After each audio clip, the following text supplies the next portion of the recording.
Hello, my name is Ian Clock, and this is my video presentation for You Have the Right to Remain Innocent, questions and answers. Question 1 was mention two scenarios from the book where people's circumstances changed after talking to the police. And the first circumstance I remember from the book was a 16-year-old kid from California was asked to cooperate with the police and give his statement, but once he did, they used his statement to convict him without parole, which is very unfortunate. The second circumstance involved a suspect named Calvin Montgomery, who was aiding the federal agents that needed the information he had, and once he gave the information to them, they used that and convicted him afterwards. And then question number 2 was list all the reasons from the book why the author advises against speaking to the police. And then the first one I took away from this was innocent people can unwittingly give information and convict themselves, which is something similar to the two circumstances from question 1. And then reason number 2 was they could jump to the police could jump to conclusions and refuse to acknowledge their mistakes. And then reason number 3 is the legal system sometimes encourages police officers to lie to you regarding the law. The fourth reason is the potential dishonesty and trickery of police officers, which doesn't apply to all police officers, only some examples from the book. Then the fifth reason is one could end up confessing to a crime that they didn't commit accidentally, which could lead to their conviction.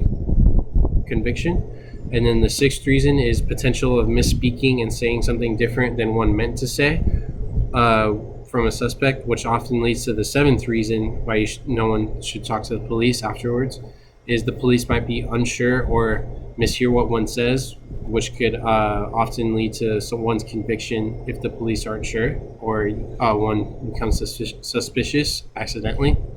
And then the final reason that I took from the book for against speaking to the police is hearing different information from a suspect which could lead to have contradicting information coming from eyewitnesses, which would make the suspect seem like a liar to the police.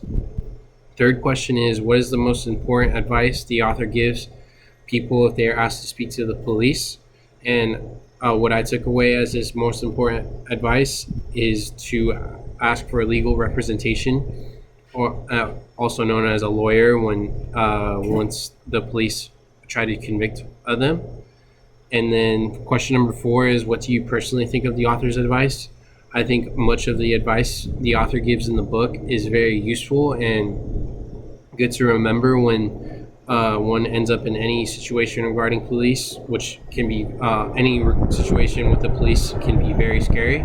So I think it is important to remember many of the points he makes in this book, and that people should often look back on this book and remember much of his advice, especially regarding legal representation and asking for that.